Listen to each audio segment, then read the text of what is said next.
Well, Ryan, we could talk about something you're more interested in if you want. If you want to go there. Are we talking about... What did I say? Glimglor? Yeah. Glimglorp and the magical spoon, or whatever it was called. You collect spoons because he's trying to get to the bottom of the cereal box to collect the prize, but he needs a magical spoon because it's magical cereal. Yeah, and the prize is... AIDS. Yes, there are That's a great way to describe the plot of Clair Obscur. There are animal aids to help you on your quest for the magical spoon. Yeah, I wasn't talking about a horrifying disease that kills people. No, what do you think of some kind of asshole? About animal aids. Yeah, they aid you in your quest. Yeah. But anyway, Brian, I want to thank you for being so patient and gracious with this whole thing. So I want to reward you by letting you talk about your favorite game of the year. Clair Obscur Expedition 33. Wow. Wait, so are we all on the same page that this is our game of the year? Or no? I don't, like... You were bouncing off of a couple of different things. I remember. I'll get into it later, but I don't know. It's a contender. We'll say that, because I'm still just not, like the last year, I'm having a hard time picking one game, but it's in contention. So I'm pretty much on the same page as him. So like, what about you, Mike? So like, if this isn't like your game of the year, what else would be like a contender for it? I guess here's what I'm going to say. If I'm judging game of the year based on what felt the freshest and what was something I had never really seen before, it probably would be Clair Obscur. Mm-hmm. Obviously, there's a lot of lineage between this and Final Fantasy and a bunch of other RPGs that came before. It's clearly that with like a parry mechanic thrown in and a French overcoat. But even then, I've never played anything with this vision or this feel before. Mm-hmm. So it felt pretty fresh as far as that goes. Is it a game that changed my life that I'm going to replay for the rest of my... I guess it all depends on what makes game of the year. Is it just the objective best one? Is it the freshest one? Is it just something weird? And I've probably picked something from all of those categories in the past. And this year, it's like Dan, I'm struggling to think of a game that like, oh, I definitely loved that. The way I loved something like Kaze and the Wild Masks or Metaphor. Sure. You know, Metaphor was a game, and that's part of why I dragged my feet in finishing this, because I had, speed run through Metaphor earlier in the year or recently enough, and that's like a 100-hour long game or whatever it was, and I was a little burned out in RPGs, but that was still a game that was so much fun that I couldn't put it down, despite how long it was and how much there was to do, and there wasn't really a game like that for me this year, except for Bonanza, but that's like not disappointing in hindsight, but not something I would really want to play again, So I'm kind of in the lurch as well, that I don't really have a pick. Okay. Because, like, for me, this just felt like the only option, like the only thing that, like, could be game of the year for me, where it's a game that stuck with me, right? Yeah. And it seems to have this effect on, like, pretty much everyone who I know who has played it. Like, one of my bosses hasn't even beaten the game. I think he just cleared, like, Act 1, and he was saying the same shit, like, oh my god, like, I literally, like, I have no time to play this game, but I also can't stop thinking about it. And my sister's the same way, where she's literally saying, I cannot stop thinking about this fucking game. And now her hyperfixation is Resident Evil, which is weird. Yeah, but she's like really into Leon, apparently. Which, I mean, who could blame? Yeah. But I kind of figured that this isn't even, like... And maybe this is recency bias. I don't know. But like when I beat the game, I walked away and I thought to myself, I think I just played like one of my new favorite games, like one of the greatest games ever made, Because something about me, and this is kind of like how I feel like whenever I find something that is my favorite, whether it's my favorite book or my favorite movie, game, whatever, is that something inside me has changed in some way, Or like I see things differently or have a new perspective on something. And if it had that much of an impact on me, that means it's very important. I had that same feeling after I played Clair Obscur, Yeah. The last time I felt that was probably Omori or however it's supposed to be pronounced, which is more relevant to this discussion than you'd think. But we'll get to that. And it's been a long, long fucking time since I felt that way. about a game, right? And we've talked about, Yeah. I mean, how many we've done Game of the Year podcasts since what? Since we've been doing this, like since 2016. Yeah, about that You long. know? And it's like, I'm trying to think of like some of my like core Game of the Year. And it's like Sea of Stars was my Game of the Year for 2023. And a lot of that is because of like how it reminded me of something that I used to play or something how I played. But Yeah. it's not like a brand new thing. It's not like a new feeling. It was scratching an itch, as I said back then. Yes. You know? I guess And not to interrupt you, but Yeah. I should note that a Sea of Stars expansion did come out this past year. I still haven't played it. Yeah, I haven't had a chance to play it. And it also has multiplayer. Yeah. We should look into that. Yeah, that might be fun to do for the stream we keep teasing, but never do. Yeah. Honestly, yeah. I tried to play the Throes of the Watchmaker expansion, but the problem for me was it'd been so long since I played the base game that I forgot how to play, and the game just kind of drops you in. Yeah. So for me, it was like, okay, I'm going to have to do a full playthrough of the base game just to get myself back up to speed, and I just never found the time for that. So if you're curious why none of us played the expansion to one of our favorite games of previous years, that's the reason for me, at least. Well, this game, Clair Obscur, also got a lot of updates. Yeah. I think I even got like an update like during the Game Awards, but like I haven't even gotten to that yet. Mhm. So, but yeah, I don't know. It left its mark on me, and It painted you.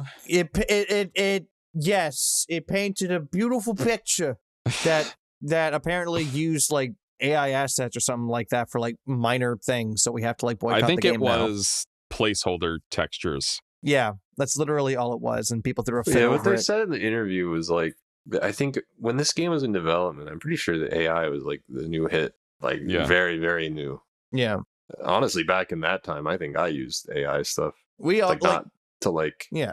not like commercially, I guess, but like I remember when AI was first a thing and nobody really knew anything about it, and I was like using it for like celebrity voices. You remember that shit? Like, Yeah. I remember that. Yeah. I think that it's what they said in the interview was like they were experimenting with it when it was new tech, and then just kind of, I don't even really think it helped them make the game that much.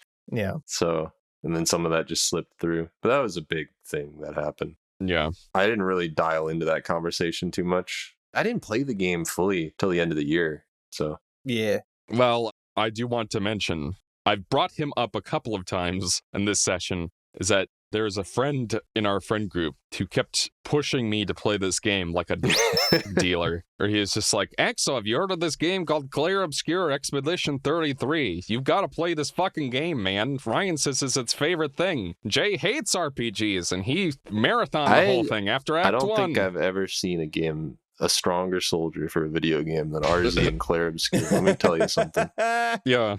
Not even me and Golden Sun. 10 years. It's close. Damn. Wow. You have the time advantage.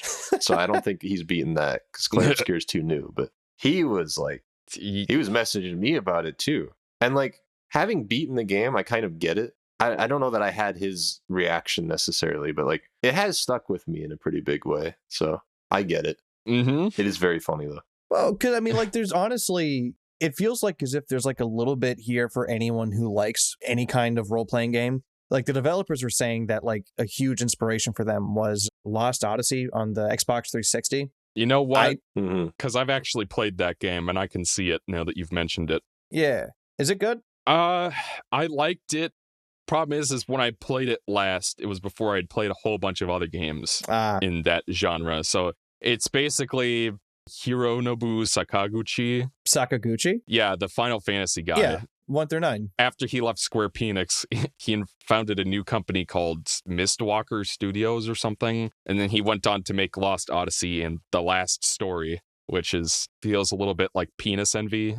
I don't have the rights to the name Final Fantasy, so I'm going to make my own Final Fantasy. It's kind of like a precursor to like the Yooka-Laylee and the Mighty Number 9 shit, just done before crowdfunding was a thing. But yeah, the game is basically Final Fantasy VII, you know, in terms of it takes place in an industrial world powered by magic. It's not energy from the planet, it's magic energy. And, you know, there are immortals in it. The game revolves around that. I don't know. It's like a standard turn-based RPG, and it was a pretty accessible one compared to like me trying to play Final Fantasy VII around that time. It wasn't until recently that I could stomach the graphics of that game long enough to finish it, you know? So if I went back to Lost Odyssey now, I have no idea if it would hold up. I think it would. I mean, the thing with Lost Odyssey is that it's just on the Xbox 360, so it's fucking impossible to play now. But people always say that. Is it really that hard to buy a 360 from like a pawn shop?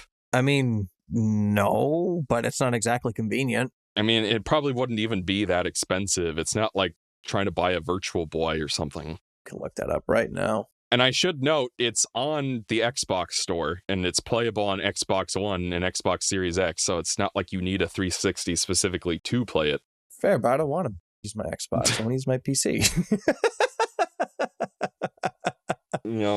Well, point being is that, like, Lost Odyssey was a huge inspiration, and I feel like as if you could also see remnants of, like, Dark Souls and Xenoblade in there. I mean, even the cover art looks like something out of Xenoblade, you know? Yeah. The way how it's structured. So I guess it kind of is like Sea of Stars in a way, where it feels like a love letter to all of these different games. But I feel like as if Clair Obscur goes like the extra mile to feel more original, or rather it puts in more of an effort to like have its own identity than just, oh, this is another retro inspired RPG, you know? I think that's what Dan was saying about Sea of Stars when we talked about it, right? Yeah. I mean, you could feel free to put it in your own words, I guess. Say, what about what? I lost the plot of this conversation. I heard, what about Sea of Stars? When we talked about Sea of Stars in the podcast, you said that it was like your number 2 of the year because as much as you loved it, it still felt like Chrono Trigger and Golden Sun had a baby. Yeah. And, you know, this game, like Ryan said, is also clearly indebted to Final Fantasy. And there's some Devil May Cry in there, maybe, but the parry mechanics and stuff, you know, and it's clearly inspired by a lot of things, but they managed to make it feel less like we're just doing our own Golden Sun like that game was. It feels like its own thing. Yeah.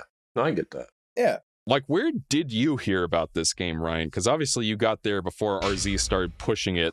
Oh my God. I remember loosely watching one of those. It's like the Xbox Directs. I don't know what they're called, the showcases or something like that. And this game was on there, and I said, huh, that looks kind of cool. Oh, hey, it's on Steam. I'll go wishlist it. It's only $50. Can we also talk about how this game is like not even... I did want to mention that, yeah. Yeah, it's not even fucking full priced. It was $50. And it looks as good as it does. It has production values as like as good as they are.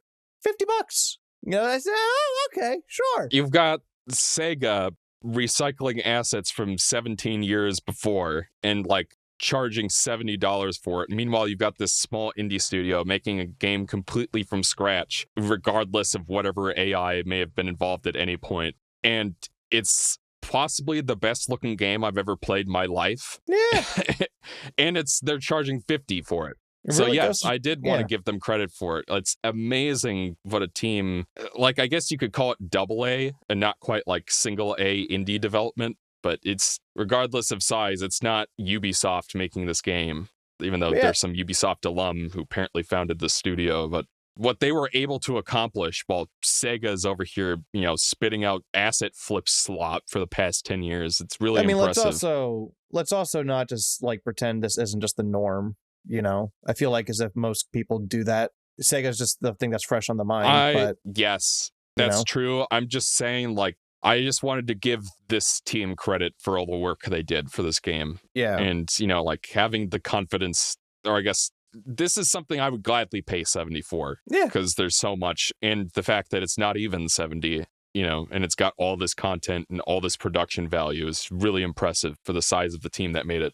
If I remember right, I'm pretty sure like the director of this game, or maybe he was a director on Ubisoft games, I don't remember, but like he literally had to look up like how to make games on YouTube. Like he was looking up fucking YouTube tutorials on how to make games. And this is like what came out of it. That shocks me. I forgot where I saw that. It could have even been a meme, but like I saw that floating around. I said, huh, wow, that's cool.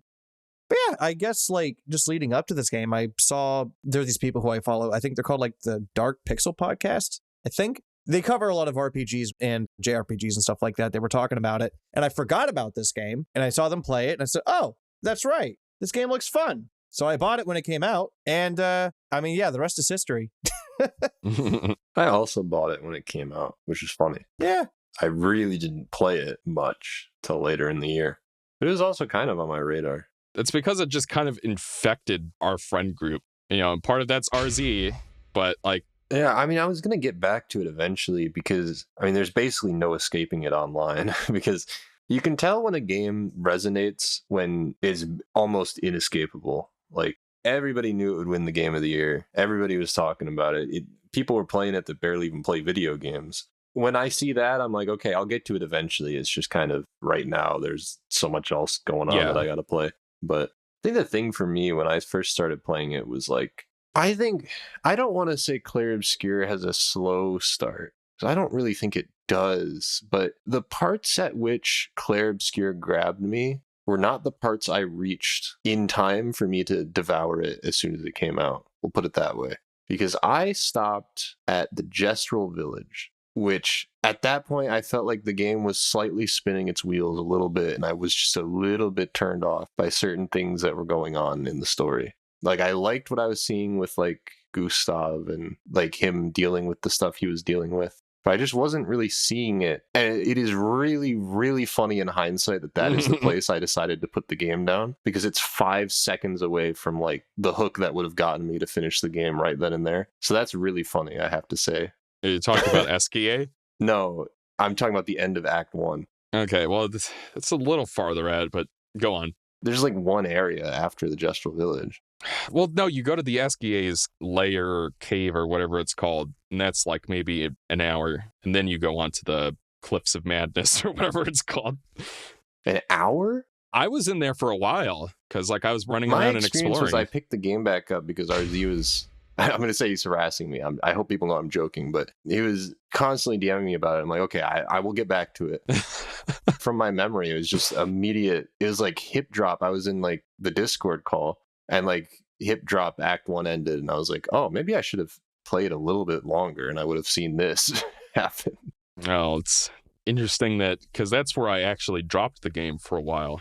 I guess we could talk about that. It's not for particularly good reason, but that is sort of what happened with me. This is such a large game, like, I don't even know how to begin to organize this discussion, because what did we not like about it? What were the shitty bits of this game? Well, I have something I wanted to bitch about, which is... Can I take a guess? Yes, go ahead. Is it that there's no map and or radar? No. Wow. That actually kind of annoyed me at the end of the game when I wanted to do side stuff, is that it is really cumbersome to figure out where I have and have not been. I will agree with that. On the world map. Yeah. Because especially since even once you get to in the third act, you unlock the airship in 15 quotation marks, and you can basically Best go anywhere. Airship in a video game, by the way. Yes. I love the Esquier, by the way. I do love the way that he talks. He's so happy. He's just a delight. Yeah. But yeah, once you get to the third act and everything kind of opens up at once, but there's still a difficulty curve to everything. So you might go to the Gestural River and then hit a wall with an optional boss and be like, well, fuck, I'm not strong enough to fight this yet. So I've got to go do other things first and come back. But it's hard to keep track of all that, definitely. Yeah, keeping track of it's one of the reasons I haven't done everything yet. Because, like, when you go into Act 3, there's a whole bunch of stuff is dumped on you, but I basically just beat the game because I just wanted to. And a lot of that stuff's, like, really high level anyway. But then after that, I was like, oh my god, there's so much going on that I was trying to chip away at it. And I was like, I'm just getting a little lost. I don't feel like looking stuff up right now. So I'll just deal with this at a later date. Yeah. And I feel like if there was a little bit, like if the world map was a little bit better designed, maybe that wouldn't have happened. But because I feel like the world map is a little weird. Yeah, and that has to do with, I guess, the progression of the Golden Path. Like, at first, you're stuck on that first landmass, and then you unlock swimming, and then it opens up a lot, and then you get the flight, and then all of a sudden you can go everywhere. So the game starts out kind of confined, but then gets the area you can explore. I think it's kind of hard to figure out what is and is not an important location, or like what, like, it's just because it's the way it's visually designed is a little bit strange as well. Yeah. But no, the thing that probably the thing I hated the most, and this isn't even really a huge thing, is in that second Renoir boss, or I guess it would be the second and third. He has this really annoying attack where he can just disappear one of your party members. And I swear to God that timing the counter for it is like impossible. Mm-hmm. And I try to envision the fight. I don't remember specifically what that mechanic was. It's like a gradient counter thing you have to do where he does like a kick and then like he'll reach out his arm and disappear your party member. It's sort of like that one giant Nevron where it might eat one of your party members. Well, I know the Nevrons do that, yeah. Yeah. In that case, it will eventually spit out your party member and you'll get control back. In the case of the Renoir bosses, if he disappears your party members, they're just gone for the rest of the fight. And if you're down to one person... I don't remember this. And RZ was telling me, what are you talking about, baby bitch? EXO? That's the easiest thing in the world to counter. I looked it up on Reddit and like I saw pages and pages of people complaining about this stupid disappear attack. So I know I'm not the only one who had trouble with this. And it's not even like it ruins the boss or that the boss itself is super hard or anything. It just feels like the timing is very strict for it. And it's not clear when you're supposed to hit R2 or L2 or whatever the button is. Mm-hmm. So it's like either you get lucky and manage to press it at the right amount of time, or by RNG, he just never does the attack and you win because of that. So I did not like that. I think I can piggyback off of that by saying that largely I think most attacks are fun to learn how to parry and dodge. But there are maybe a few attacks sometimes. I can't think of... It's probably weakening my point because I can't think of anything in specific. But there were a few times fighting some things where I was like, this is a bit cumbersome to learn how to parry. And I just kind of ate a lot of hits. But I don't know. It didn't feel like Sea of Stars. This game is very built around playing defensively, where you can either do a dodge, which has a much larger window, or you can do a parry. And, you know, the trade-off is if you do the parry, you have a chance for a counter and you get AP back, depending on what you have equipped. So personally, for me, the game got a lot more fun once I started trying to go for the parries more actively. Because earlier on in the game, I was just dodging everything. But once I got to one of the final dungeons, in quotation marks, and started using the parry more consistently. But the problem is like, it's not like Paper Mario, where enemies consistently give you a pretty clear indication of when you're supposed to press the button. These enemies will try to fake you out, which, you know, is the point. But there were some times where the animations are so elaborate and so long, and they'll hit you like 17 different times. Like, I'm literally remembering those enemies that are literally called Clair and Obscur. Yeah. Where, like, they'll hit you like 55 different times. And if you want to get the counter, I think the rule for it is that if a character hits everything that comes at them, then they'll do a counter. And if they only attack one person, that means you got to get everything. And it feels good to learn the pattern of the attacks well enough to be able to consistently pull off a parry and sneak that damage in. But there are some attacks where it's like, it's really difficult to tell when you're supposed to dodge. Because from what I recall, Sea of Stars had some kind of equipable relic or something that would give you pretty clear feedback if you timed it properly or not, whereas this game is a little bit more vague on it. The idea is you're supposed to dodge until you can consistently get perfects and then go for the parries, I suppose. So, and I know the game's not super hard anyway, regardless of that, because it's really not that hard. You don't lose progress when you die. The most you might have to do is redo one battle or whatever. And even with the skill points that you get that you use to upgrade your stats, it doesn't make a huge amount of difference. I also think that this game is quite easy. Well, it's easy for me to break in half into itty bitty pieces, because I could understand if you're not as familiar with games that have jobs or like skill perks or like whatever. But this was like, you know, I played enough games that are like, oh, when you parry, you get more AP. And I'm like, oh, let me stack this with the other thing that gives me AP. And then I just become invincible. But it's not to like poo-poo the game for that, because I just like the feeling of breaking RPGs. So it didn't really bother me. I was having a good time. I guess, like, if I had a bone to pick with this game. A frickin' bone? A frickin' bone. I think this game does suffer a little bit from information overload. I think it does a good job of pacing out all of the mechanics that are in the game. And I think it's also very neat that each of the playable characters in your party essentially have their own battle mechanics. That's very unique. That's very cool. I realized it was after you get a certain character and then you learn about the gradient parries. Yeah. Where I got to that point and that was like, okay, I've had enough moment, I guess. I'm like, You could have stopped it at like the last character that you get. You could have stopped it there. Because then it got to a point where it's just like I kept forgetting about gradient parries and I kept getting my ass wiped, you know?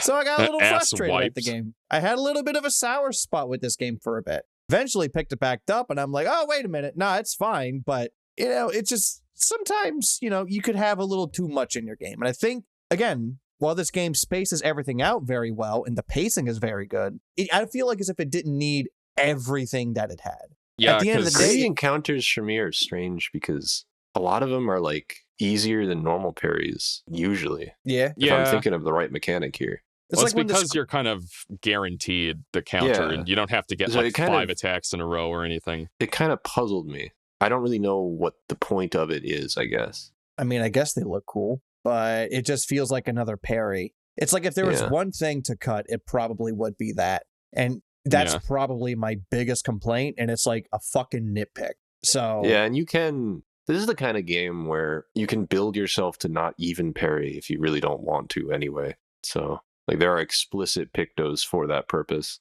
which is interesting. Mm-hmm. I like parrying, so I built myself around it, but so did Jay apparently. Well, Jay was at a disadvantage, we'll say. Well, it is kind of cool then that I keep bringing up Jay because he, in the past, has very explicitly said, I'm not a big fan of JRPGs. And he powered through this whole game and started a second playthrough because he loved it so much. So, well, not only that, he played the game without using pictos, which is hilarious, I will say. Well, not only hilarious, it's quite a judge of the game that he made it through without doing that at all. Because I can't imagine playing this game without pictos, because it basically would just turn into you must parry and dodge everything. Yes. Which he did. And I have a corollary to that, which is I got to the third act before learning that the pictos affect your stats. Mm-hmm. So I was using them, but I wasn't paying attention to, this one gives you a huge health buff. Now, see, that one I understand. Because that is a little strange as well, that they affect your stats. So I was at before a major boss fight that caps off Act 2, we'll say, which is right after the Renoir boss that disappears you that pissed me off. So that's like a 2-phase boss fight. So if you lose the first half, you got to redo the second half, which is, fair enough. I just felt kind of weak. So I ended up replaying that whole dungeon from the beginning just to buff my stats and fight those optional bosses and try to get my stats up to speed because I felt under-leveled. Turns out what the problem actually is that I thought the pictos were, which luminas do you want for free? And that's the only way I really thought of them. And it turns out, no, you're really supposed to be paying attention to those stat bonuses if you want to have enough health to be able to take a hit or two, long enough to heal and stuff. So that's what I was doing wrong. Man. Well, I'm just a gamer, I guess, because I ripped it in half. Yeah, once I learned that, the game got a lot easier. I will say that it's fun, the ways in which I was able to build around the character's core traits, as it were. My favorite example is Verso, because he was the most fun character for me to build. Because what I did with him, basically, because he kind of incentivizes you to do this, is I gave him the thing where he is inverted, because I figured, like, well, hey, I don't want him to ever get hit anyway, so I may as well just go all or nothing. So I basically gave him every single, like, you get more power when you're alone, because if I'm playing Verso correctly, I should never get hit anyway. So I just gave him all the damage buffs that were related to parry everything, never get hit, become inverted, which means you take more damage but do more damage, blah, blah, blah, blah, blah. That played into his character a little bit, because the vibe I was getting from him is that he hates himself. He doesn't know how to be a leader, even though everybody needs him to be a leader. And so he needs to be perfect, because his in-game established, what he tells people is that he lost. He's like the survivor of the whatever, and then he lost a bunch of people. So the read I was getting on him all game is that he feels like a failed leader figure, which made a lot of sense because his perfection mechanic is he doesn't want to lose, Yeah. So all of that kind of bled into the story, which was really fun. It's like the opposite of General Hux. He's I'm thinking yes, who indeed?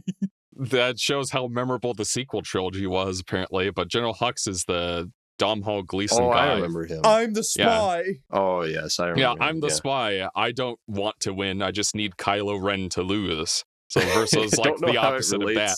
to Verso, but well, Verso's like, no, I absolutely have to win. Oh yeah. Okay, yeah, I guess so. Yeah.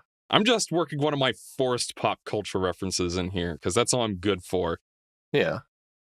But I guess I'm curious, like, how you guys ended up building your characters. If there was any one that stood out more than the others. So That was fun. essentially what I did, my party lineup was Magic Lady, Scythe Lady, and Mael, right? Mm-hmm. And You can't remember their names, or are you just being facetious? No, I'm not being facetious. I'm being stupid. I'm exhausted. Side note, the characters in this game are really fucking good. Yeah. I love them all, and made the decision at the end like very, very, very hard. But that's a road we'll cross when we get there. Yeah.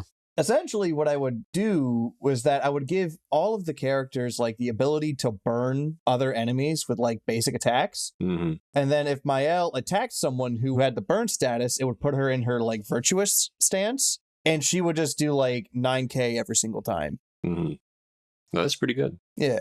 It was I fun. use burn a lot too, because burn has a lot of interaction. Yeah. A lot of obvious interaction. Yeah. Also, this game does the thing. It does the thing. We're going to talk about one of my favorite games. It does the Golden Sun thing, where if your party gets wiped out, it sends in your reserves. So literally, And it's thematic. It's thematic. When See? one falls, we continue. It's for those who come after. It's crazy. Unrelated, but I do want to get a tattoo of that quote somewhere on my body. I do want that. Well, I think I like tattooing... that as a mechanic thematically, but I will say that I pretty much only had 3 characters tooled out at a time, so anytime I lost them, I just restarted.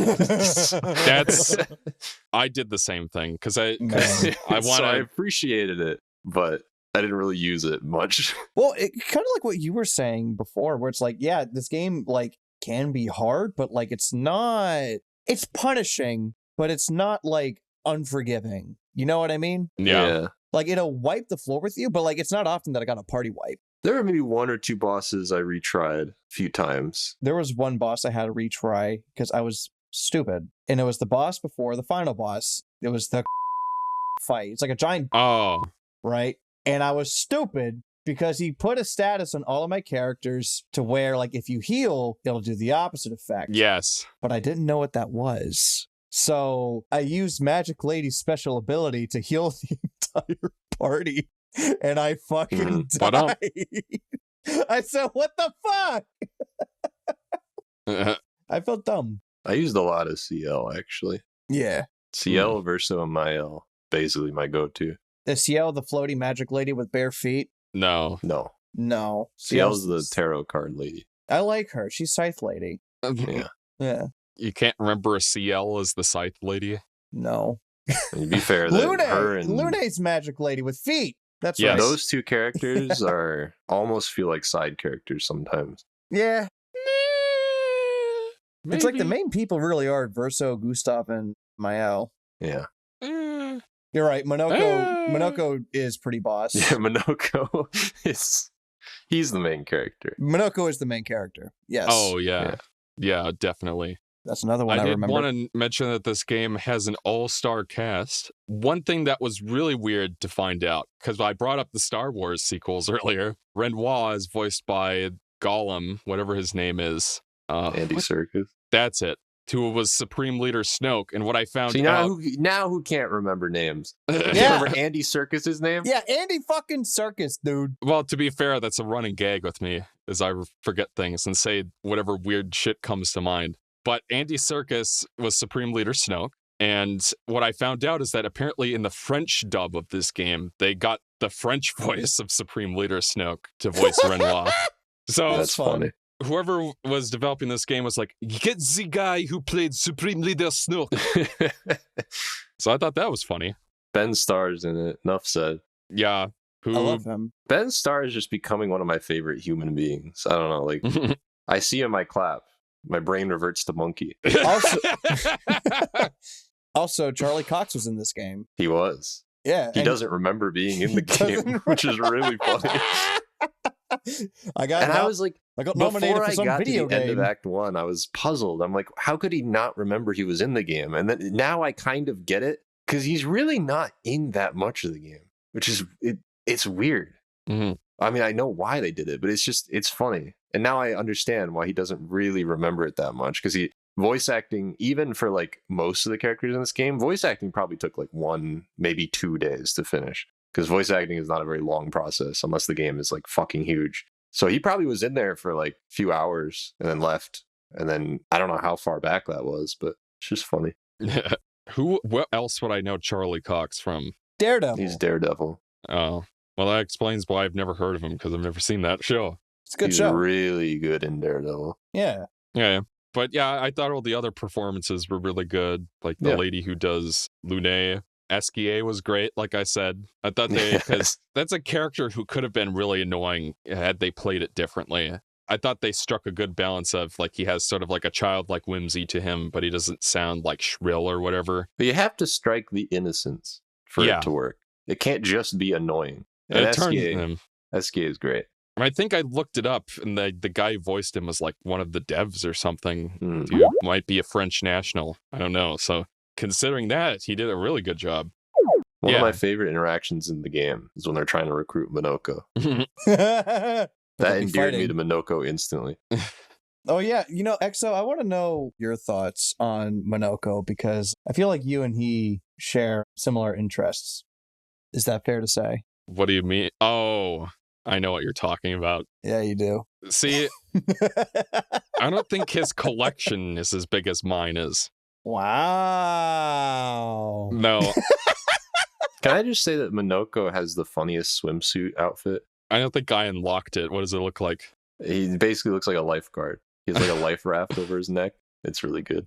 Can I talk about something? I need to talk about a moment I had, okay? Okay. Because Chew it over with Twix. I got a couple of swimsuits for some of these goofy little guys and gals. I got one for Gustav. And I'm like, Gustav, you're a silly little man. You can wear this. Then I got to the part at the end of chapter 1. I had Gustav in his bathing suit, and I had Maël in Frenchy French outfit. And I said, I may have gone too far in a few places. I may have gone too far in a few places. I had Gustav in the baguette outfit for most of the game. Thankfully, I turned it off before the end of Act 1, but I had him in like his dapper tuxedo and top hat outfit. Oops. So yeah, lesson learned. Yeah, that was fun. That was my moment. We haven't talked about the soundtrack yet, which feels like a crime, because this was easily the best soundtrack of last year, like no question. Yeah, I can agree with that. Yeah. Because I always complain about cinematic game scores, which seems to be becoming more and more common because it's just easier to hire a film composer to score your game, I guess, or people just want a cinematic flavor to their game. Whatever the reason is, I just miss the era when video game soundtracks just had some good old-fashioned bops, regardless of whether they were RPGs or story-driven or not. And not only does this game have some bops in it, but the cinematic aspect of it is really strong too, where each character has a new unique theme that reflects them well. And I actually bought the soundtrack to this game. It's just great to listen to while you're working on other things. And I had that fucking boss theme stuck in my head for like 6 days after I fought that third boss. And the fact that it's French flavored, so to speak. I don't know what better way of phrasing that, but like all of the lyrics are in French. I think there's maybe one track in the game that has English vocals. I can't remember where it plays, but the main theme is really good. The one that sounds like This Is Halloween from Nightmare Before Christmas. I'm not crazy.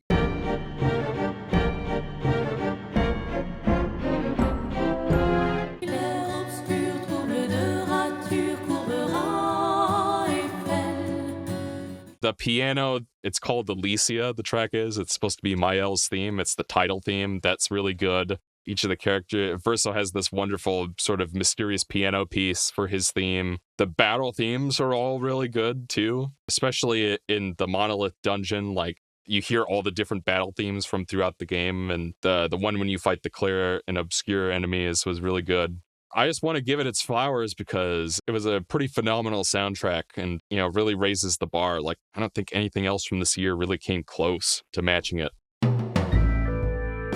The following contains Act 1 spoilers for Clair Obscur Expedition 33. Viewer discretion is advised. So, Is there anything else that we want to talk about, or are we just going to Just rip dive? the Band-Aid off. I mean, you can't talk about this game Gustav without talking about the game. dies. Yeah, There you go. I cried. That was painful. And then fucking Mael gets hit in the splash zone. That shit was brutal. I don't know what this says about the landscape of media and art, but the whole time I was like, oh, Gustav's not dead. He'll come back. And maybe that's a dire thing to say about the landscape of our entertainment these days. Well, Robert Downey Jr. But is I coming have back. to commend the balls that they just kind of follow through with it. Yeah. Not only follow through with it, but make it central to what the game's about in a lot of ways. Yeah. Sort of similar to FF7, not gonna lie. Like, very, very similar in terms of now there's this character you can never use again. There's this big gaping hole in your party that's like relates back to the central theme of the game. I don't know. It's just kudos to them. It's not as much because Verso is basically Gustav at home in terms of mechanics. Yeah, I guess so. Well, I guess maybe you could rearrange those, that Gustav is Verso at home, because Gustav feels relatively simple compared to the rest of the... And then part of that's on purpose, because he's the first character you play as, but Verso and Gustav are very similar mechanically, so it's not like Aerith, where when she's gone, she's gone. In the moment that it happened, it didn't like... I guess this is just the way I process these kinds of things. It didn't really hit me immediately because I think Gustav is my favorite character in retrospect. But at that time, I was so sure he was going to come back. I don't think I fully processed it at the time that he was really dead until I beat the game. And I was like, oh, shit, man. He really I just feel really bad for him. He's just dead, which is...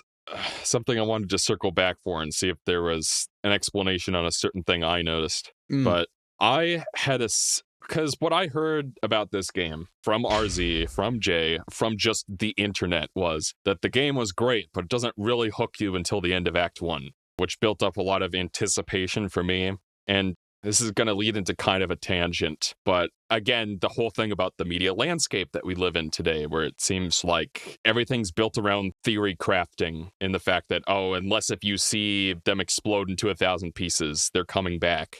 You know, like a character dying is never a guarantee anymore. And it makes, the emotional weight of some of this stuff not hit very well, because like I too was expecting Gustav to come back later. But, on the theory crafting side of it, I recently finished the My Hero Academia anime after years of hearing how bad it got towards the end. Me, personally, I really enjoyed the ending of it. It was rushed, and there were things about it that I would have done differently, personally. But the horrible, ruinous ending, because I remember you even saying something to the effect of, I would rather keep up with Black Clover than MHA at this point. Context for that, I've still never finished it. That was specifically because of what happens with Bakugo. Which is definitely the dumbest thing that happens in the ending. And that's why I didn't read past that. I'm planning to eventually, but that was the point where I was like, I need to take a break because I hate this a lot. Obviously, after I finished the series, I went around on Reddit, like, what didn't people like about this ending? I was genuinely curious. And it seemed like a dimension of it was the theory crafting angle, which is when you're keeping up with the manga and chapters are coming out weekly or however long it takes. And sometimes theories, mangaka take breaks. And I sort of got a taste of this with this webcomic I got into recently called Bittersweet Candy Bowl, which publishes 3 pages a week. And there was like a big breakthrough chapter where Lucy and Augustus finally get revenge on Mike after all this time. And like waiting for those pages to come out one at a time, 3 pages a week was just agonizing, because the comments below every page were like, oh, this is what's going to happen next. I'm convinced of it. And then like you get to the next page, and because you've built up all of this anticipation for what's going to happen next, it's almost disappointing, And I feel like that's in the... Because, like, people had theory crafted about who the UA traitor was for all this time. Turns out it's just guy, and they don't do anything that interesting with it. And people are like, oh, it's totally going to be Kaminari, which is why he has such a comical weakness. He's it's in a lot it. of shonen communities. I've been seeing it in One Piece for, like, as long as I've been reading it, which is a long, long time. So for me, the ending of Act 1 built up a lot of expectations, and because I was playing it kind of slowly, I was like a child who doesn't want to eat his broccoli. You know, RZ was like, Exo, you've got to play this game. Why are you dragging your feet and finishing this? And part of that was because I was busy with classes. And when I had free time to play games, I didn't really want to play this one, even though I didn't dislike it, you know? So it took me a while to get to the ending of Act 1. And by that point, I was like, oh, this is totally a time loop, which is why there's what looks like future Gustav. That's what I thought Renoir was. And there's future Maëlle, which is why she looks old and wears a mask. And it's a time loop. And that's why Maëlle sees a vision of Renoir and old Maëlle saying, like, everything's your fault or whatever. So when future Gustav killed present Gustav, I was confused. Turns out I had almost a similar theory. Not quite the same, but yeah. It definitely was a confusing moment. So, like, instead of that moment hitting me with, like, oh, the tragedy of this character we've gotten to know, who went from wanting to commit unalivement earlier in the first act to standing up for his adopted sister and falling in the process, you know, that whole emotional journey fell kind of flat for me because I'm just like, no, he's not really dead, is he? And no one's ever really gone. Exactly. Like, that's just the media landscape we live in. So, again, I respect them for taking a swing on that and just straight up killing him off and he never comes back. That's pretty gutsy in this current media landscape, but also it meant that the emotion of it didn't really hit for me at the time, and it made me kind of lose interest in the story because, like, oh, well, what's it going to be if it's not a time loop? And I don't think that's fair to the game because it's not the game's fault. It's just that everything around, it's just everything. Yeah, it's just everything else that sucks.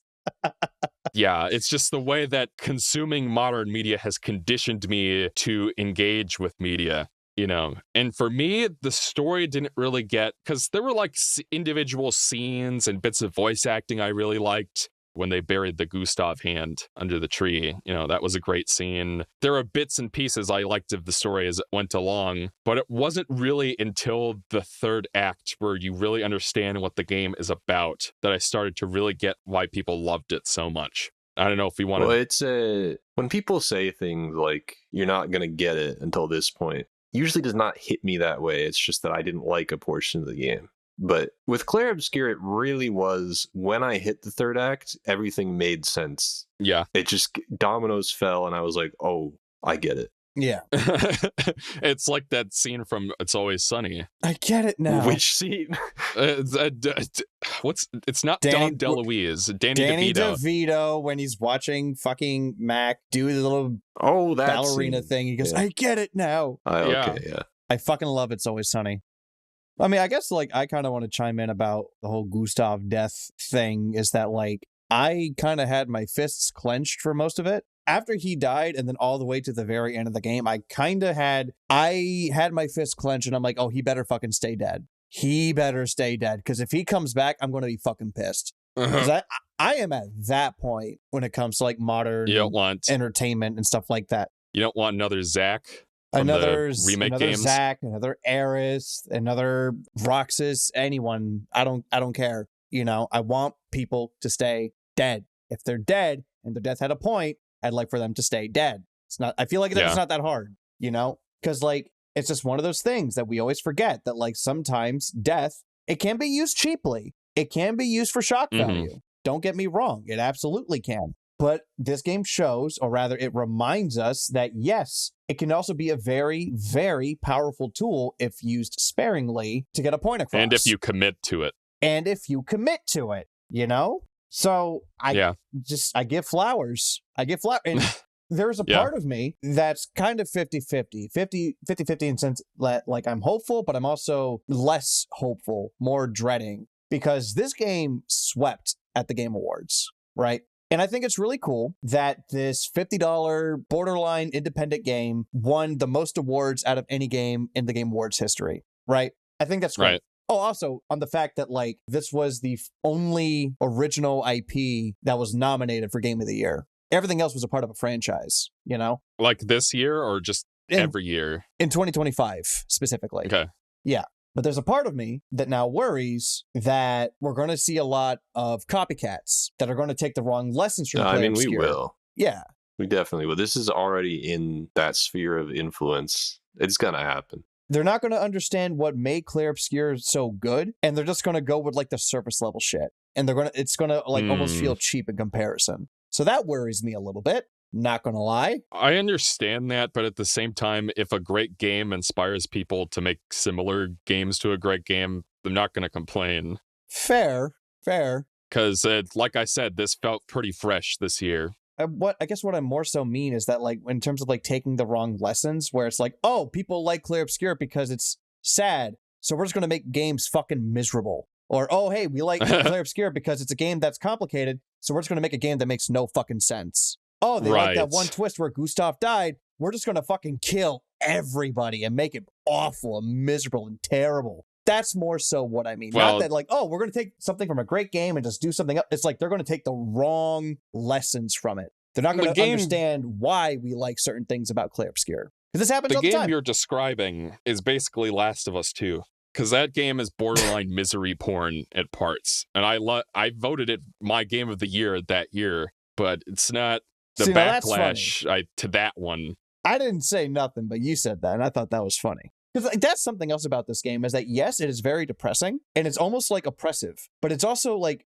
really fucking funny. Yes, it is. It's very funny. Gustav is a great character. You know, he's a great example of that. His little banter with Mael, great example of that. Monoko and Verso. They recruit Monoko by saying we're gonna go fight some people. He's like, he's like, see ya. He's like, fuck yeah, I'm in. It's a surprisingly funny game. Yeah. Yeah, it knows when to let loose, and I appreciate that. Well, that certainly helps because, yeah, I'm not going to say I don't know. It hits upon some things that are closer to my own things that I think about, I guess. A lot of things resonated with me. The more I think on the characters and what they struggle with, specifically the ones more important to the story, I guess I don't want to say it's relatable. I don't know. Like when I first met Gustav, I was like, oh, I get it, man. I get it.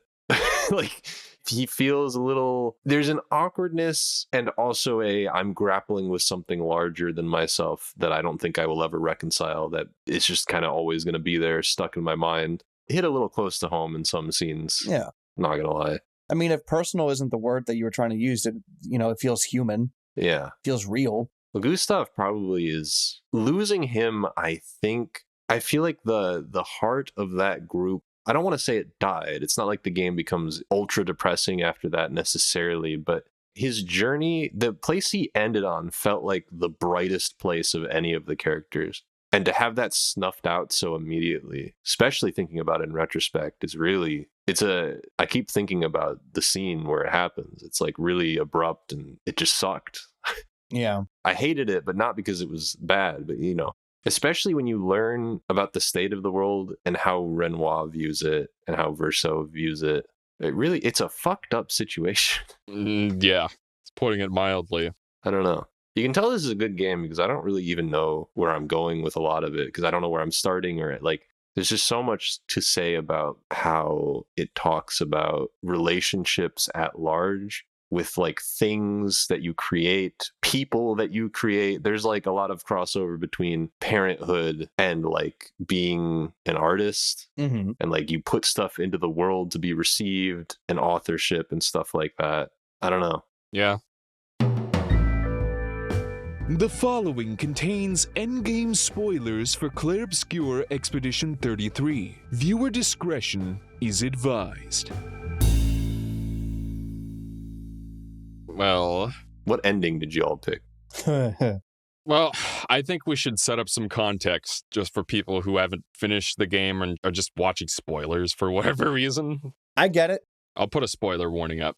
The world is a canvas, essentially a pocket dimension created by the real world. There's a real world with a family of painters, the Descendres, I think that's how it's pronounced, which is Renoir or Aline, or the mother and father. Then there was Verso, Clea, and Alicia, who was Mael. And essentially, there was some kind of intrigue where instead of becoming a painter and developing magic painting powers, Alicia wanted to become a writer and became affiliated with the writers, who presumably could do something similar. It's just in the printed word instead of in painting. and they lured her into a trap. Verso came and rescued her, but died in the process. And Alicia was burned in the fire, scarred. She lost an eye. She can't speak. She has trouble breathing. So she's alive, but most of her life has been snuffed out of her, and she's depressed. In the context of the game, that's how they present it. Aline is so grief-stricken that she goes into a canvas that Verso created with the piece of his soul so that she can reunite with him. She creates a painted version of her family and just decides, I'm going to live in this canvas. And she becomes the paintress. Renoir wants the family to come back and grieve together and move on from this whole thing. So he enters the canvas and tries to essentially erase everything and pull his wife out of there. And that's where the gommage comes from. Renoir is trying to erase everything, and Aline's trying to use her more powerful abilities to sustain it. And that's where the gommage comes from. The older a creation is, the more difficult it is for her to sustain it. So once Aline is kicked out of the painting at the end of Act 2, Renoir is essentially free to erase everything. And that's when you find out that Maëlle is the real-world Alicia who has been transformed by Aline's chroma into Maëlle, essentially reborn, like a reincarnation almost, where she lives an entire second life in this canvas, makes new friends, comes to empathize with the plight of the painted humans in this world, and grows to love the people she's bonded with and wants to protect it. But also in the painted world, she can speak, she's not disfigured, and she's not disabled in any way. So that's a dimension of it as well. Meanwhile, you have the painted Verso, who has all the memories of the real world Verso, who is dead, obviously, and Aline has essentially made him immortal. So no matter what happens to him, he can't die. So the only way for him to be released is, I guess maybe Maëlle could erase him, but I don't know if she would ever actually do that. And so the only other alternative is the canvas itself has to be destroyed. So the ending of the game is after you confront Renoir, Verso goes to what is essentially the core of the canvas, where the last vestige of the real-world Verso's soul is sustaining the canvas. Him and Maëlle fight over the fate of the canvas. You can either choose to destroy it, or you could choose to protect it. So that's the all-important context for this important decision, which involves a lot of moral complexity, and as the developers have stated themselves, they didn't consider one ending more authoritative or correct than the other, which is why they give you the choice, which I actually really appreciated, because I feel like in a dumber game, they'd force one or the other. One would be the quote-unquote bad ending, you know? So I appreciated that they allow the player to engage with all the moral complexities and subtleties of the situation and come to their own informed decision of what they want to do with this world. And that's why I think the fact that they save all of these reveals for the third act was something that couldn't be avoided, because, and this is where I'm going to start to compare this game to Omori. Omori has a lot of parallels with this game, and that's part of why the story didn't resonate as much with me as it did with other people, because these are all ideas I saw explored in Omori. But one thing that that game does that this game does not is they tip their hand way too early that the headspace is fake and that there's a real world. Whereas in this game, they wait until the third act. And I think that if they had revealed it too soon, you'd be like, well, who cares? None of these characters are real anyway. Because of the fact that they wait until the third act, it gives you time to really empathize with their plight, with the whole gommage thing, and to bond with the characters individually and realize that, you know, they may not be real in quotation marks, but they feel like any human would.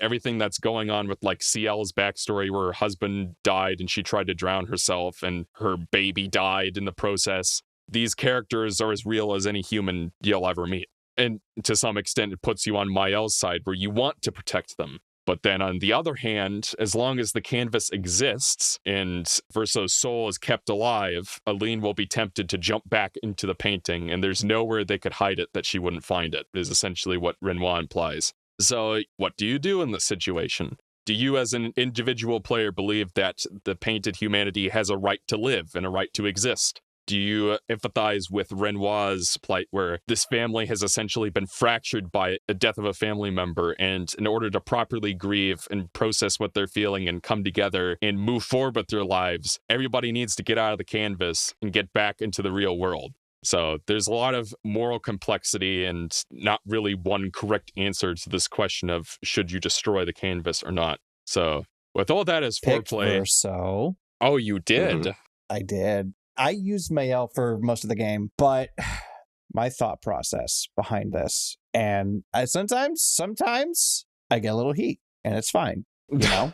So like the whole thing is that the world is essentially a giant painting, right? And Verso, who wants to die, is essentially being like forced to stay alive against his will, you know, so that they can have like this painting world and he can live on the painting, but he doesn't want that anymore. And for me, it's like, well, he's been through enough. I don't necessarily think it is selfish for Mael to want the things that she wants, but I also feel like as if you can't really grow and you can't really move on from grief if you don't let it go. Yeah. You know? And that was the whole thing I took from it. It's the classic adage of if you truly love something, you have to learn to let it go, you know? And sure, it's like, oh, but she's miserable in the real world because she has the burns, she can't speak, it hurts to breathe, blah, blah, blah. Sure, that is true. And you can also make an argument for the family, but this also gives the family time to grieve. It gives the family the space that they need to grieve. It gives them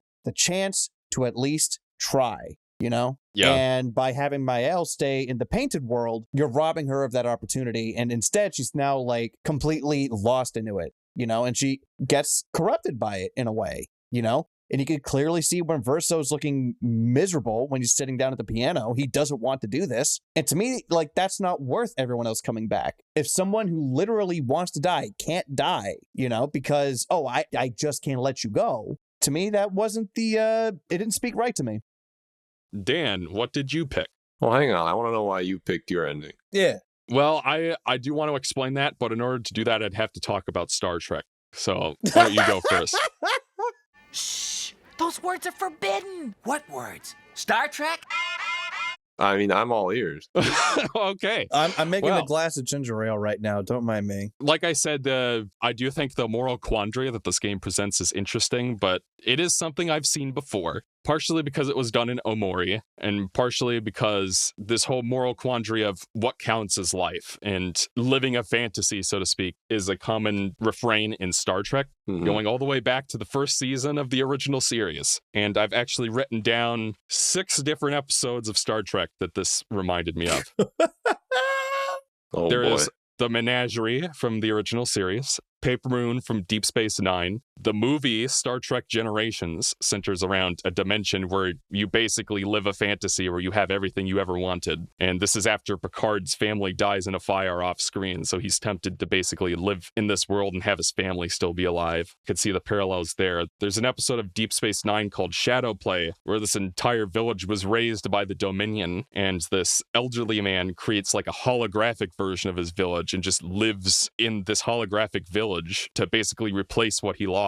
And there's a parallel to that in Enterprise. It's called Oasis, where they got the guy who played Odo in Deep Space Nine to play a different character. And similarly, he's created like a fake holographic world to recreate a bunch of people he lost. Then there's Hollow Pursuits from TNG, which is just about holodeck addiction. It's more tangential. But I think the most applicable one is the Menagerie from the original series. Have you guys ever seen the 2009 Star Trek reboot? Yes. Chris Pine, right? Yeah. J.J. Abrams? Yeah, I saw that. Yeah, the movie was decent. You might remember that Captain Kirk's mentor was Captain Pike, or Admiral Pike. Maybe he was the guy placed by Bruce Greenwood. He gets kidnapped by Nero. Maybe. And then he dies in Star Trek Into Darkness when Khan blows up the meeting of the admirals or whatever. But Captain Pike is based on a character from the original Star Trek pilot called The Cage. And he's basically a more depressed captain. The pilot didn't test well, so they made a second pilot, which is unusual, and that's where Captain Kirk came from. So when they were making the first season of TOS, they were running out of budget and time. So what they decided to do was take that failed pilot and build a shell story around it and repackage it as an episode. And that's the Menagerie. And the plot is Captain Pike, who previously went to Talos 4 and was tormented by a race of aliens who create illusions. They basically have like a zoo of these species they collect, and they trap them in illusions that feel so real that they can't tell the difference. Pike escapes from that. Several years later, in the context of the original series, he is irradiated rescuing some cadets or something, and he's basically confined to a wheelchair. He can't speak, sort of like what happened to Mael in this game. So what happens is Spock sees this, kidnaps Pike, takes the Enterprise, drives him back over to Talos 4. In the meantime, Captain Kirk's like, why did you take over my ship, Spock? And Spock's like, I will explain it to you by showing you clips from the cage. So it's like a clip show episode. And basically the conclusion Spock comes to is it better to leave Pike in a hospital where he's basically a living corpse, or I could take him back to Talos 4, drop him off, and he can live in the Talos 4 illusions for the rest of his life and, actually be able to walk around. And that reminded me a lot of what Mael's motivation in this whole thing possibly could be. Point is, they've explored this theme of living in a fantasy and whether that's a morally correct choice plenty of times. And they've come down on both sides, depending on the episode. Like the Shadowplay episode from DS9 is, we're going to let this old man live out the rest of his life with his holographic village because I don't remember why. Whereas in Oasis, which had the same premise on Enterprise, the guy who's not Odo is like, no, I'm wrong to be living in this fantasy and I'm going to move on with my life. Well, so I think there's also a bit of a difference when it's an older man, like in the Star Trek example. Yeah. Where you're letting the old person essentially live out the rest of their days in some form of comfort, But regarding Mael and Clair Obscur, she's just a kid, Yeah. She still has a lot of life left to live. And yeah, things are, take it from me, things are bad, but things get better. You got to put in the work to make it happen. Sure. But you got to try. And like I said, Omori also explores similar ideas to this, where because of the death of a family member that was really traumatic for Sonny, that's the main character, he essentially lives out dreams of his past, like an exaggerated fantasy version of his past when him and his friends were still close and his sister was still alive. And the two endings of the game revolve around what you want to do. Do you want Sonny to move on from his trauma and move forward with his life? And that's the good ending. Or do you want to revel in the fantasy, the more video gaming half of the game, and kind of go there? And there are like exclusive side quests and bosses you only get to play if you pick the fantasy ending, so to speak. And then, of course, this, obviously I've never been trapped in a magic painting, but I have lived experiences where I sort of wanted to keep up a fantasy of sorts, because facing the problem head on and trying to move forward felt so impossible. And for me personally, my life only started to get better once I rejected the fantasy, so to speak, and tried to move forward on my own terms and felt like a more productive, self-realized individual once I did that. So I personally chose the Verso ending, but it was one of those things where picking it almost made me want to change my mind, because I don't know what the Mael ending was like, but in the Verso ending, they really make you revel in the consequences of your action. CL walks up to Verso and is visibly betrayed and swats his hand away. Lune just sits there and stares at him in utter disappointment. Then there's a scene afterwards where everybody's finally back in the real world and they're visiting Verso's grave. They all just look miserable. It's a funeral. All look like they were. Yeah, well, he had died well before this, so I don't think it was a funeral. I think it was more like they came to visit his grave just to establish that this has happened, and now that we've accepted it, we can move on. I think that's what it was. But you still see the ghosts of all of your friends, essentially, from the canvas, all fizzle out one by one, and it's just well, shit. Well, first Maybe and foremost, there's important context, important detail missing here. They're all waving goodbye. They're saying goodbye. There's some closure there, But still, it made me feel bad because another theme of Star Trek is what counts as a living person, or and that's a theme of Voyager specifically, where one of the characters is a holographic doctor. And at first, they just treat him like a tool. But over the course of the series, they start to recognize him as an individual with rights and a personality. And Data from TNG is another sort of form of that. So I personally did see the humanity in the painted people and would have preferred to protect them. But so I don't know. That's actually a genius part of this setup. Is that you have to encounter a contradiction no matter which ending you pick. Because if you believe the painted world to be valuable and human and real, Verso is also a painted person. And that creates a very, very interesting conflict between these two positions, I think. Because Verso is acting on behalf of himself. because he presumably has ownership over the painting, that he has an ownership over whether it should continue to exist or not. But obviously he's not the only person that exists, right? Yes. But also you can recognize that he is in pain. He doesn't want to exist anymore. And granting him this salvation would help. You recognize that it would help this family to get over the lack of them experiencing grief and move on. But at the same time, then you're erasing what you could perceive as real. Basically, if you listen to Verso, then you accept that he is not real,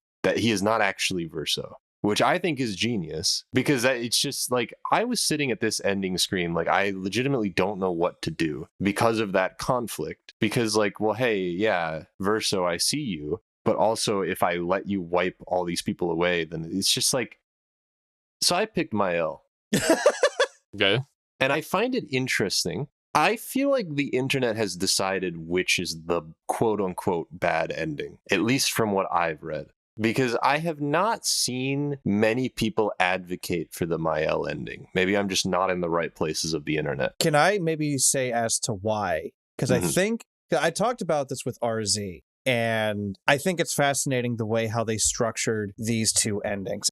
So in Mael's ending, Verso stays alive, but also everybody who died comes back. All the people who got wiped away from the Gourmage, they're all back. Even Gustav is back, and it's great. So I think it's all about the way these endings are structured. So everything that we see in the beginning of Mael's ending is super warm. It's super. It's very feel good. But then you see Verso. He looks miserable. He looks like he wants to fucking die. Suddenly there's no color. It's all black and white. And then it hard cuts to Mael's face, where she's essentially becoming the paintress, right?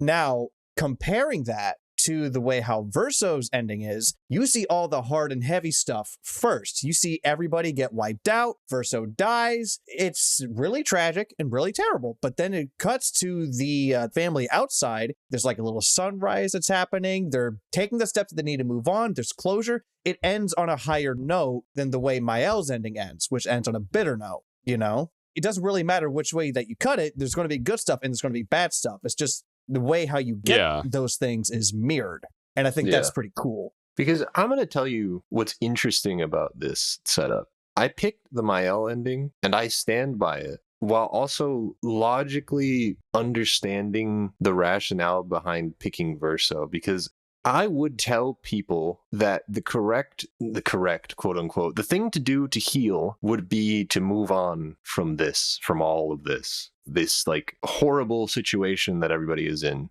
Probably should just be moved on from in order for healing to occur. But I also think that there's other things going on, in the sense that, like, there's ruminations on escapism in this ending as well. And I feel like trying to categorize this, I feel like accepting the idea that moving on from this is the path to healing is not necessarily an admission that escapism is all bad and stuff, you know? Like, it's not, like, it's clearly not a black or white situation, which is an ironic thing to say about a game called Clair Obscur, if you know what that title means. So the way I see it is that there's also a discussion about the autonomy of Mael, because part of the conflict is that Renoir does not trust his family to deal with this on their own. And in some ways, he is justified in that, because clearly his wife cannot, like, his wife has kind of lost herself to this. So he assumes that Mael will also lose herself to this. And her ending implies that this might happen. That I want to stress that it implies that this might happen. Because I think the interesting thing about Mael's ending is that you have to allow for her to make the choice to get better on her own, rather than ripping it away from her violently. And I think it's a difference of perspective, in the sense that I guess I have the trust and optimism in Mael as a person that she will be able to use this as a healthy coping mechanism. You know what I mean? Like, yeah. I think that they cut it at the perfect place, because nobody really knows there is, like, a dark undertone to Verso. You know, obviously this is not the ending that he wanted and stuff like that. But as opposed to the Verso ending, which has completely eradicated the thing that Verso created or whatever, and all of the lives within it, and any good that could have ever come from it is completely gone. And we see, oh, maybe there's a glimmer of hope that this family is now together, bonding over the grief that they have allowed themselves to feel. The assumption is that they will be better, whereas the assumption on the other end is that they will not be better because the painting still exists. And I guess I reject the notion that one is the good and one is the bad in the path to healing, if that makes any sense. Because we all use things to escape every day. And I think that in a certain dosage is actually it's helpful. You know what I mean? Yeah. It's essentially what gaming is. Okay. But I think the takeaway, and like, I guess the reason why people react to Mael's ending so harshly is the last thing that you see, which is, her becoming essentially becoming the second paintress, right? And I forget if I was talking to Jay or if I was talking to RZ about this, but essentially they were saying if Gustav had never died, there could have been a third option, so to speak, where it's it's all about moderation. Because this is also something else that we have to talk about too. It's people use it to escape, but some people use escapism as an addiction. It's a hard vice. Well, that's pretty much what her mother does. Yeah, and to me, that's kind of how Mael's ending looked. She was becoming addicted to it. And if Gustav was there, that could have been a third ending where it's oh, hey, well, you could find something right down the middle. You don't have to stay in this painted world. You should go out there and try to move on, but doesn't mean you have to get rid of it, so to speak, Taking what they said and just completely butchering it. But I thought that was a fascinating idea, and how that one chance of a good ending was wiped from the board at the very first act. So yeah, just cool stuff to think about. Funny enough, by Renoir. And it's actually kind of fitting because he has given up on the path of that kind of an ending. Is basically just we need to rip it all away. Yeah. I think for me, it's just having picked Mael's ending. I think it is it's very fascinating to watch people talk about the endings, because I understand that the ending someone chose is probably going to be the one that they emotionally resonate with the most, because duh. But also I have seen a little bit too much trying to boil them down to good and bad, that it's a little aggravating. Yeah. Because I feel they wouldn't have had the choice otherwise. I feel it downplays the choice too much for my liking, because I think it's a genius set of choices. And I don't know. I agree with you wholeheartedly. There isn't a good or bad ending. And the fact that the developers are standing by that shows that, no, there are just endings. It's not good or bad. Take your pick. So, yeah. But I'm objectively correct. I guess there's my perspective on the Mael ending. There you go. I think it's a good ending. I don't have much else to say about it, but. So, Exo, when you replay this game for the Unversed Cast channel, whose ending are you going to pick? Why are you putting me on the spot? Because you love this game. Yeah, I liked it. Yeah. So I think the other thing I wanted to mention was, like Dan was saying, there's clearly an intended path or semi-order that you're meant to consume these post-game areas, and wasn't super clear, especially with the way the map was designed, so that made me not want to consume as much of the post-game stuff, because I guess for me, I avoided a lot of the side content because it felt like a lot. I mean, some of it was due to time, but then I also found this tower where it's just oh, here's a bunch of roided up enemies, fight them. And I'm okay. They kind of felt like damage sponges, and I got bored. So I didn't really get very far. There's this Picto you have to equip called Painted Power or something. And it gives you 9,999, or it lets you do more than that. Yes. Rather. Yeah. And there were other things I wanted to get to, like Silent Hill F for this podcast. So I think eventually I'll try to get back to Clair Obscur and play some of the post-game areas, because it does seem like there's interesting things with the characters. Supposedly there's a dungeon called the Flying Manor or something that explores Clea a little more. You only really get to see her for maybe 5 minutes. You don't really know much about her character, so probably be worth playing that for that reason. And of course there's the DLC stuff that's come out since the Game Awards. I don't know. I don't really have much else to say about this game at this point. I think we've covered it pretty well. Mm-hmm. It was probably a game of the year. I don't know. I have a hard time definitively picking. Yeah. It stuck with me the most. So I think so too. Mostly because of the third act twist and the way that sort of recontextualizes the game. I mean, like, as much as I enjoyed Bonanza, it didn't really... Yeah, certainly not. There were no grand ethical or moral questions being asked there. So when Whereas- Donkey Kong died in the first act of DK Bonanza, and you had to play as Mael or you had to play as Pauline for the rest of the game, you know, that didn't do anything for you? They do sort of do a... But to answer your question, no. Man. Yeah, like, I definitely agree that this is the game that I'm probably going to be thinking about in the future, more so than anything else that came out this past year. Yeah.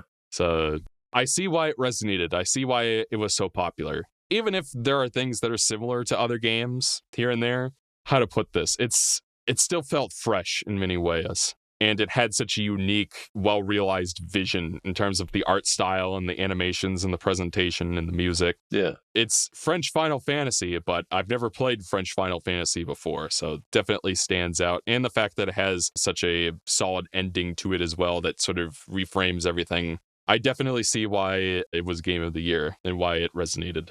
Yeah. Yeah. Definitely. Okay.